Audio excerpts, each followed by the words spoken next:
no dia da estreia estourou um cano, 202 placas de tatame, e estourou o cano e encheu o tatame de água. Isso era 4 horas da manhã, a gente ia fazer um evento lá. O que aconteceu? Estourou o cano e eu me ferrei inteiro.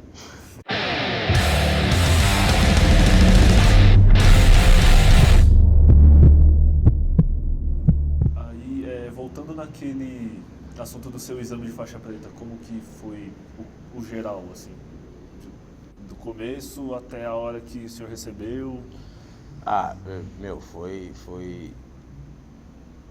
Foi muito desafiador, é muito puxado, né? É muito puxado o exame de faixa preta. Tecnicamente mesmo é muito puxado, porque você tem que pensar bastante, né? O físico também acaba puxando. Cara, sei lá, resumindo em uma palavra, foi emocionante, assim, sabe? É que eu sei que, assim, a gente passou pelo exame de faixa preta, mas épocas diferentes, né? Contextos diferentes, então às vezes tem Mas sempre... é a mesma coisa, é igual. No final é igual para todo mundo, mas diferente. Então, assim, tem as suas individualidades, mas a sensação final é a mesma. Tanto que eu sempre falei para vocês que como vocês iam se sentir, vocês descrevem exatamente o que eu falei. Mesma coisa. Né? Então, como que você se sente na montanha-russa? A variável é baixa, né? Você vai na montanha-russa, qual é a sensação que você tem? A variável é muito baixa. Não é? Ninguém conta. Tive uma sensação, sei lá, uma sensação X. Ninguém conta isso, medo né? de sentir enjoo e... Isso, tive medo de sentir enjoo, queria sair, desesperei. É no máximo, ninguém isso. fala, eu tive cócega. Né? Mas que sensação louca é essa? É muito difícil, né? Ninguém fala não, né? Porque tem maluco pra tudo, né? Agora, a maioria, não é típico você escutar alguém falar, tive cócega. Tive cócega no meio do... Mesma coisa a faixa preta, né? Não é típico você escutar algo diferente disso, né? Emoção e desafio. Uma palavra só, desafiador, talvez. Uma palavra só, emoção. É que eu tive um momento dentro da Rochô de muito mais emoção do que a minha faixa preta, né? Que foi quando eu recebi o meu segundo Dan e o Shihan me honrou como Shidoshi. Na nossa escola antigamente, aí já vem mais um negócio difícil de falar de novo.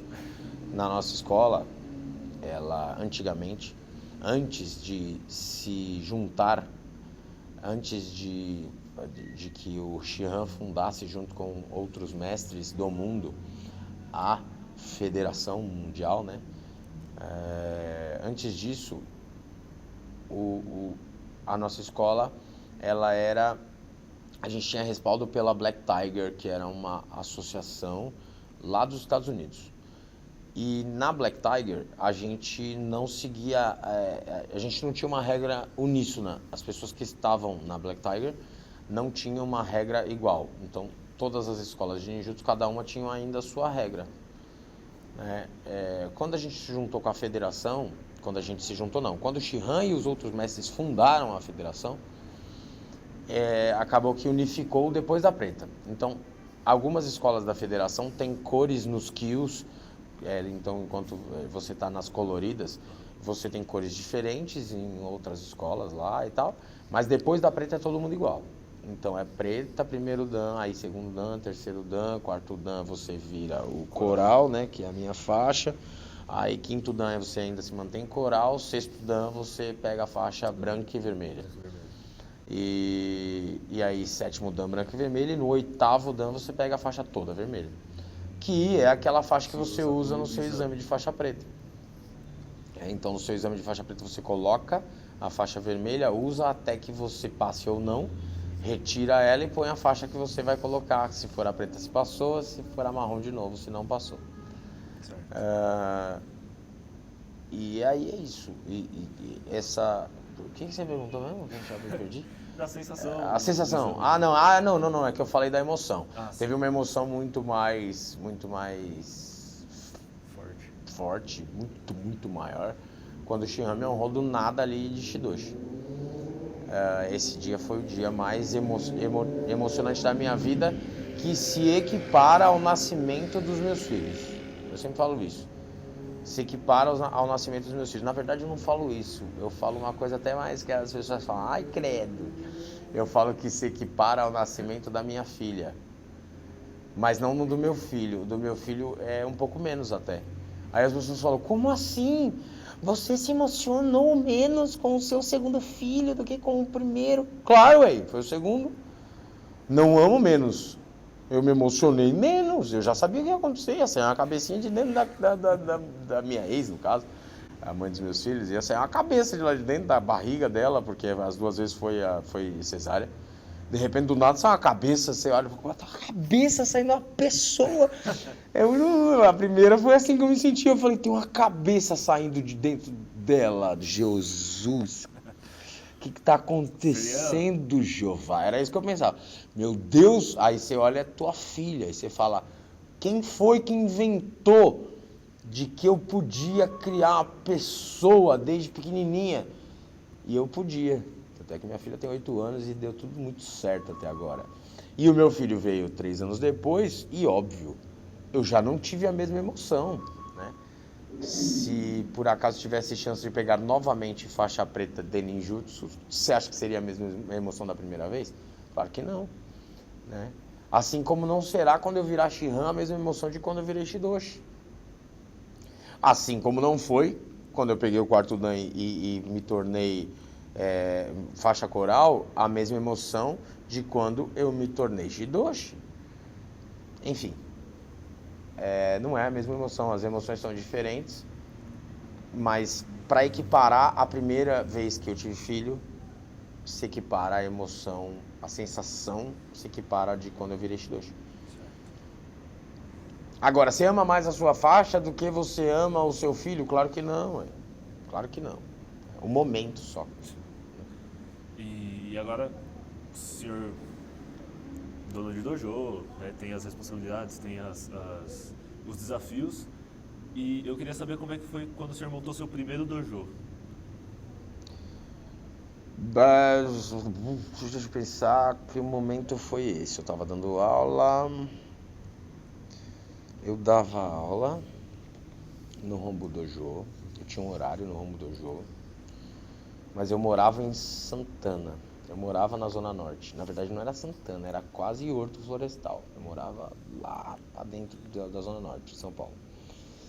E eu tinha que ir pra Moca dar aula. E, claro, eu comecei a pensar de que isso estava ficando difícil. E eu não era meu bairro, mas eu já estava morando na Zona Norte. Eu já estava dando aula no condomínio que eu morava. E aí eu tomei a decisão de buscar um lugar para abrir o dojo. Eu olhei 104 imóveis. O 104º foi o primeiro dojo, que foi onde você começou a treinar. Na Avenida Zunkler, Lausanne Paulista ali. Que aí era Roshô Artes Marciais. E chamava Roshô Artes Marciais. Ah, mas por que Roshô? Ah, Roshô porque é a escola. Não. Quando você abre um dojo, quem dá o nome para esse dojo é o seu mestre. Até que você sempre quando você abre um dojo, quem dá o nome é o seu mestre. Então, o que aconteceu foi, eu fui abrir esse dojo, eu cheguei pro Shihan e falei, Shihan, eu sei que é o senhor que dá o nome, mas seria uma honra para mim se o senhor me permitisse usar o nome Roshô, porque eu ia, ficar muito feliz de poder usar Roshô Artes Marciais, porque era artes marciais, porque eu tinha decidido que ia ter mais modalidades lá. Era um lugar muito grande, consegui um lugar muito bom, eram 200 metros só de tatame, fora o resto, vestiário, etc. Por ser esse lugar muito bom, eu tive que colocar outras modalidades para pagar as contas, então chamava Roshô Artes Marciais. Mas eu tinha também o pensamento de colocar outras modalidades como uma coisa legal. Realmente teve seus lados positivos, hoje eu não faço mais isso. Aliás, hoje eu não faço mais isso, eu fiz isso até pouquíssimo tempo atrás. Sim. Mas hoje eu não quero mais fazer, por motivos mais filosóficos mesmo, mais de o dojo ficar só com a cara do ninjutsu, né? Só por isso. E até pela administração. Sim. Pensando também no negócio, até pelo negócio em si, eu não quero mais misturar muito, não. Dentro do jogo, eu acho que não vou misturar mais, acredito que não. Mas eu olhei 103 imóveis, no 104 eu aluguei e foi muito bom lá, foi muito legal, foi uma baita experiência para começar e conta para pagar. No dia da estreia estourou um cano, eu montei o tatame inteiro, 202 placas de tatame e estourou o cano e encheu o tatame de água. Isso era 4 horas da manhã e eu tinha a estreia do dojo às 8. Todo mundo ia chegar às 8 para uma estreia. A gente ia fazer um evento lá. E o que aconteceu? Estourou o cano e eu me ferrei inteiro. Tive que secar o dojo inteiro e montar tudo de novo. Nossa. 4 horas de trampo puro, né? Até chegar todo mundo. Foi bem puxado, bem puxado. Sobre os conhecimentos que o senhor adquiriu durante sua carreira marcial, alguma vez o senhor já teve que usar isso em alguma situação real? Não que talvez a sua vida dependesse disso, mas de que entrou num desacordo, num confronto, teve que usar alguma coisa assim? Teve. Uma palavra extremamente falsa. Eu tive que. É mentira. Sempre vai ser. Em qualquer situação. Eu tive que comer. Eu tava de dieta, mas eu tive que comer essa passatempo. Mentira. Ninguém tem nada, né? A gente decide. E às vezes a gente decide mal. A gente decide errado. Então ter que... eu não usaria jamais essa palavra pra você, porque eu estaria sendo um baita de um covarde. Eu tive que... Não. Mas eu tomei a decisão sim já de agir e usei obviamente arte marcial porque era isso que eu tinha como recurso, eu não sabia fazer de outro jeito, né? E aí eu agi e usei arte marcial. Se eu fiquei feliz, talvez fosse uma próxima pergunta, não. Não fiquei nem um pouco feliz, até pela desproporcionalidade. Como é que fala isso? Desproporcionalidade? Por tão desproporcional que ficou. Só que esse cara me deu um belo de um tapa na cara, ok? Então eu tive... O cara muda de ideia na hora. Doido. Ele me deu um tapa na cara. Ele acho que me confundiu com alguém. Ele apontou e falou: foi você. Eu falei: o quê, maluco? Tava sentado e eu tava atrás de mim era a parede, do lado de mim era a minha mesa, do outro lado era outra mesa. Então eu tinha que ter levantado certo, tá? Eu ter levantado, não era faixa preta, ok? Eu era um praticante. Eu tava na linhagem de kill e eu levantei. Eu teria que levantar em direção a ele e mudar aquela posição, é o que eu faria hoje, né? Eu me posiciono melhor para poder sair da situação. Porém, eu olhei pro lado para ver se alguém da outra mesa tava tirando sarro da minha cara e conhecia o cara, sabe? E ele apontando o dedo na minha cara e falando que tinha sido eu. E eu falando dele: eu o quê, maluco? E aí ele olhou lá, eu olhei, depois que eu olhei pra mesa assim e fui voltar pra olhar pra ele, eu tomei um tapa na cara com muita vontade que estalou. Só que esse tapa na cara não terminou de estralar, não terminou de fazer o estalo, eu já tava batendo nele. E eu dei um soco só nele, que deu bem certo, em matéria de soco, e bem errado em matéria de gente.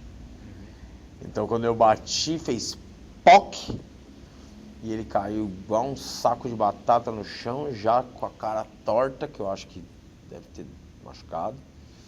Aí o segurança do bar, era um bar Brahma. Eita, falei o nome do bar. Azar do segurança, que me salvou. Mentira, faz muito tempo, o segurança não deve mais ser segurança de lá. Ele me pegou, me chamou de canto e falou: você luta, né? Eu falei: Ele falou, cara, vou deixar você sair por trás aqui e deixa que eu cuido disso. Eu falei, tá bom. Aí eu fui embora. Covardemente. Erroneamente. Novamente. Tá vendo? Eu sou uma pessoa normal. Bati e saí. Não devia ter saído, só isso. Não devia ter saído, não devia ter batido nem saído. Mas se bateu, fica. Assume sua responsabilidade. Fez, ué. Tem que fazer. Ajudar o cara, só resta isso. Ajudar o cara. Se de repente machucou o cara, ajudar o cara. A não ser que você esteja numa situação de sobrevivência. Ou então ele tem mais 3 amigos que estão vindo. Então aí você talvez tome a decisão e não tenha que, mas tome a decisão de sair dali porque você quer sobreviver. Ter que, ninguém tem que nada. Ninguém. Eu tenho que fazer minha prova da faculdade? Não, cara. Você não tem nada. Você decide. Mas tudo tem consequência. Né? Então, se você não fizer a prova porque você não tem que nada, você não passa. Ok, mas você não tem que nada. Porque você decidiu. Você não tem que treinar para ser faixa preta, coisa nenhuma. Eu tenho que estar lá no dia do exame. Não, você não tem que nada. Você não tem que nada. A gente não tem que nada, a gente tem que amar. A gente não tem que amar nossos pais. A gente não tem que amar a Deus. A gente não tem que amar a nossa namorada. A gente não tem que ser fiel. A gente toma decisões. Então eu não tenho nada. Eu quero amar a minha mãe. Eu não tenho nada, eu quero amar a minha noiva. Eu não quero nada, eu não tenho nada, eu quero respeitar o meu mestre. Entendeu? É isso, eu acho. Certo. Pelo menos é assim que eu penso. Se o senhor fosse deixar um recado para quem está começando, para quem quer começar o ninjutsu, alguma coisa que talvez inspire, que talvez... É sempre bom, né? Vem comigo! Mas que talvez mude a cabeça da pessoa que quer vir, mas está com receio. Nós somos uma modalidade marcial que você talvez não conheça. Mas se você permitir que a gente te apresente o caminho do Ninpo, eu tenho certeza absoluta que pode ser que você não treine por muito tempo, mas que eternamente os ensinamentos do Ninpo, que vão ser passados por nós, vão ficar na sua cabeça. E aí que talvez você tenha que tomar, que eu acabei de falar que não tem que nada, né? Mas é uma força de expressão. Que você talvez em algum momento precise se afastar, tome a decisão de se afastar do dojo, e que eu tenho certeza que vai ficar na sua cabeça os ensinamentos para sempre. Então o Sérgio, que está nos ajudando aqui filmando com o braço dolorido já de tanto segurar a câmera, ele durante um tempo foi trabalhar nos Estados Unidos. Ele teve? Não, ele não teve, ele foi porque ele quis e se afastou do dojo, claro. E aí isso eu tenho certeza que não faz ele ter largado o dojo, né? A distância não muda nada. Então o que eu diria é, se você gosta de arte marcial e se você admira o universo marcial, entenda de que arte marcial não é exclusivamente as que você conhece. E venha, conheça a gente. Mas eu vou aprender a sair na mão. Já ouvi isso, por incrível que pareça. Vou aprender a sair na mão? Não. Não é essa a nossa proposta? Não é. E você não aprende a sair na mão em modalidade nenhuma. Porque é muito mais do que isso. É. Muito mais do que Muito mais que isso. Até O cara que fala vou sair na mão, a não ser que ele seja realmente, que ele esteja falando daquilo de um modo inocente, a inocência cabe em todos os momentos. O inocente é aceito o tempo todo. Agora, o cara que está falando de sair na mão de um modo violento, né, de um modo zero arte marcial, é um idiota. É um idiota. Quero aprender isso aí para sair na mão. Teve uma época quando o jiu-jitsu começou a popularizar no Brasil que tinha os pit boys. Eu peguei toda essa época. Inclusive, uma parte dessa época eu morei no Rio de Janeiro. E os pit boys saíam de casa para arrumar briga na rua para testar a sua própria arte marcial. e querido testar arte marcial. Não é com gente que não sabe, né? É com gente que sabe. E às vezes eles arrumavam brigas para testar, que eles chamavam. São os idiotas. Isso faz com que... Isso eram pessoas que eram do jiu-jitsu na época, mas isso faz com que o jiu-jitsu seja o idiota? Claro que não. Esse cara é um idiota. E o jiu-jitsu é sensacional. O jiu-jitsu ensina demais, o jiu-jitsu tem sua cultura, o jiu-jitsu...